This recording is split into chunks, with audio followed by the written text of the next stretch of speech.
तो दर्शक बंधु वर्तमान सुभद्रा योजनार स्टाटस चेक को लेकिन सरकार तरफ गोटे नुआ अपडेट दि जाइए जो अपडेट अनुसार वर्तमान जो मैंने भी आमर सुभद्रा योजनार स्टाटस चेक करने को चाहते से वर्तमान आउ जनसेवा केंद्र को न जाइकी आपण निजे घरे आपण मोबाइल फोन रु सुभद्रा योजनार हेल्पलाइन नंबर 1467 को कॉल करके आपण सुभद्रा योजनार एप्लिकेशन नंबर को देकी आपणकर सुभद्रा स्टाटस को चेक कराई पारिबे एवं ता संबंधी समस्त तथ्य मध्य हमर कॉल सेंटर रु पाई पारिबे। तबे ए नै कि वर्तमान मु आपनको एहार प्रूफ भी देबी जे मु निजे केमिति कॉल सेंटर को कॉल करके ए बाबद रे समान सहित कथा हली एवं तार रेकॉर्डिंग टी मध्य आपनको वर्तमान मु ए वीडियो रे सुनेबी। सेति पय वीडियो टाको शेष पर्यंत निश्चित देखिबे एवं ता सहित वीडियो को गोटे लाइक करके चैनल को मध्य सब्सक्राइब करनेबे। तो दर्शक बंधु आपण माने प्रथमे एई कथाटी मने रखिथांतु जते बेले भी आपण माने स्टेटस चेक कराइबा को हमर कॉल सेंटर को कॉल करूछंती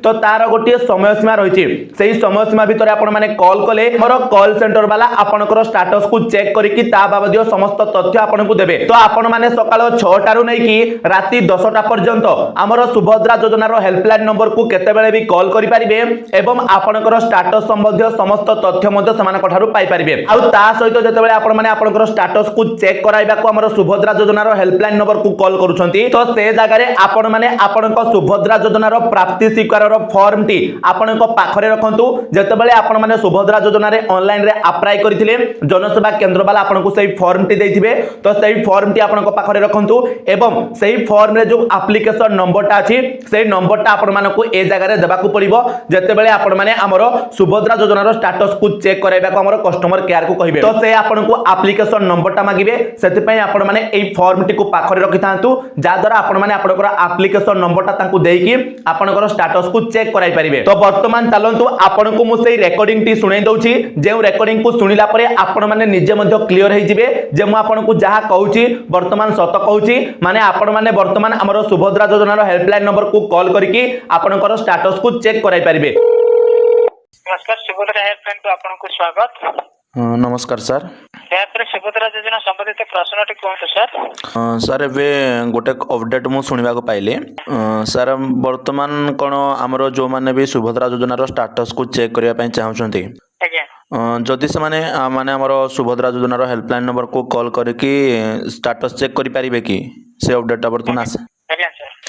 तो स्टेटस टा चेक करिया पय से मानेकर कोन दरकार खाली एप्लिकेशन नंबर दरकार ना आउ कोन दरकार केवल एप्लिकेशन नंबर सर। अच्छा तो एप्लिकेशन नंबर टा आपन को देले आपन तांकर स्टेटस चेक करिकि तांकू तार डिटेल्स कहि देउछन्ते ना तो हमरो समस्त वर्तमान एई हेल्पलाइन नंबर को कॉल करके आपनकर एई स्टेटस चेक विषय रे सने जानि पारिबे। तो भाई गोटे क्वेश्चन मध्ये थिला तो हमरो स्टेटस चेक कला बेले वर्तमान हमरो अप्रूव स्टेटस जगह रे बहुत जनकर अंडर प्रोसेस अछि किबा हमरो बहुत जनकर वर्तमान फील्ड वेरिफिकेशन पेंडिंग मध्ये रहउची तो से जगह रे वर्तमान हमरो जो माने भी आवेदन करछन्ती से माने कंफ्यूज होउछन्ती जे हमरो 9 तारिख रे वर्तमान समान को सुभद्रा टंका मिलिबो ना मिलिबोनी बोली तो ए बाबद रे टिके डिटेल कहि परिबे कि जे हमरो अंडर प्रोसेस जो रहउची से ता बाबद रे टिके डिटेल्स एवं हमरो जो फील्ड वेरिफिकेशन पेंडिंग रहउची ता बाबद रे टिके किछि कोनो डिटेल्स कहि परिबे कि सर आपण माने जो कहउछन्ती 9 तारिख रे पैसाटी दिया हबो ठीक है सर आज्ञा सर आपण सेटा बुझंतु सर 9 तारिख रे आपण मानकर संति कोनसी पर्टिकुलर डेट रखा जाय ने आपण मानकर जो वेरिफिकेशन ता चलछि बिल वेरिफिकेशन एटा आपण मानकर प्रथम प्रक्रिया आ द्वितीय प्रक्रिया होछि सर आपण मानकर अंडर प्रोसेसिंग आज्ञा एटा वेरिफिकेशन सरिले अंडर प्रोसेस रे आसे आ प्रोसेसिंग सरिले आपण मानकु से सुविधाटी दिया जाय आज्ञा तो एटा आपण मानकर वेरिफिकेशन ता चलछि जहार जो दिन भी वेरिफिकेशन ता जरछि से मानकु सेही दिन ही से सुविधाटी दिया जाउछि आज्ञा आज्ञा एटा आपण मानकर वेरीफाई ऊपर डिपेंड करूछि वेरीफाई जो दिन भी सरुछि से मानकु जदि मना कर जे आपण 8 तारिख रे कहउछन्ती से कथा कि सेटा पर्टिकुलर डेट नै सर आपण मानकर जदि 7 तारिख रे भी जदि सरुछि प्रोसेसिंग ता सरुछि से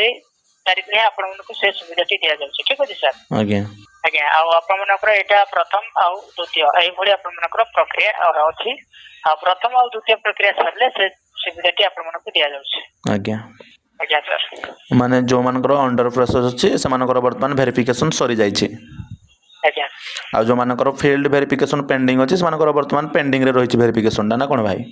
वेरीफाई आपनकर चलिछि सरकार को क्षेत्र रे वेरीफाई चलिछि तो वेरीफाई समय आपण माने जाने थे एटा केवल पेंडिंग ही शो करे सक्सेसफुल शो करे ठीक अछि सर आज्ञा भाई आज्ञा सर आ गोटे आज्ञा प्रश्न थिला आज्ञा जे आमर वर्तमान किसी स्टाटस गुड़ाक चेक कला बेलू आमर से जगह आमर रिजेक्ट लिखि दउछि माने आमर जो अप्रूव स्टाटस जगह रिजेक्ट लिखि दउछि तो सेटा कोन रिजेक्ट कोन पय देखा जाउछि रिजेक्ट सर आपण मानकर संति करा जाय नै आपण मानकर जो रिजेक्ट पूर्व दिन मानकर थिला सेटा आपण मानकर जेहेतु वेरीफाई टा होथिला तो वेरीफाई करे सेटा सठिक भाबरे वेरीफाई हे थे न थाय करे कारण जो भी रिजेक्ट हेतिला ता ऊपर हमर ऑलरेडी टीम कार्य करितला आ कार्य पर समानकर कहबा अनुसार जे समानकर केते जनकर भूल बसत भी सेते रिजेक्ट हे थाय करे किंतु सेते हमर वास्तविक रिजेक्ट हे नि सर ठीक अछि सर ठीक अछि आज्ञा आज्ञा सर तो दर्शक बंधु वर्तमान मु आशा करूछि आपण माने एई कॉल रेकॉर्डिंग टिकु सुनि सारला परे आपण माने वर्तमान क्लियर हो जाइथिबे जे आपण माने वर्तमान निजे मध्य हमर हेल्पलाइन नंबर को कॉल करिकि आपनकर स्टेटस को चेक कराई परिबे एवं निश्चित भाबरे आपण को मु जेमिति कहिली आपण माने सकाळ 6 टारु नै कि राति 10 टा भितरे केते बेले भी कॉल करि परिबे ता सहित जेते बेले आपण माने हेल्पलाइन नंबर को कॉल करूछंती तो बहुत समय रे आपनकर नंबर टी बिजी आसी परिबे तो से जगह रे आपण माने धैर्यर सहित अपेक्षा करिवे एवं 2-3 थर कॉल करिवे एवं ता सहित जेतेबेले आपण माने सुभद्रा योजनार हेल्पलाइन नंबर को कॉल करूछंती तो आपनक पाखरे आपनकर प्राप्ति स्वीकार फॉर्म टिकु रखंतु जा द्वारा आपण माने आपनकर सुभद्रा योजनार एप्लीकेशन नंबर को तांकु देबे तांकु देला परे आपनकर से स्टेटस टाकु चेक मध्य कराई देबे तो दर्शक बंधु जदि वीडियोटा इन्फॉर्मेटिव लागिला ताहाले निश्चित भाबरे वीडियो को गोटे लाइक करिवे ता सहित चैनल रे नुआ आइथिले चैनल को मध्य सब्सक्राइब करनेबे एवं आपण माने ए वीडियोटी को निहाती भाबरे आपनकर समस्त सांगसाथी मानक सहित शेयर कर देबे जा द्वारा माने समस्त मध्य एई विषय रे जानि परिबे एवं वर्तमान से माने भी जनसेवा केंद्र को न जाई कि आराम से घरे बसी कि हमर हेल्पलाइन नंबर को कॉल करके तांकर स्टेटस को मध्य चेक कराई परिबे तो दर्शक बंधु चलंतु आजिरो वीडियो रे एतिकी आपण मानक सहित देखाबो आ गोटे नुवा वीडियो रे सती पर्यंत विदाय दियंतु जय जगन्नाथ।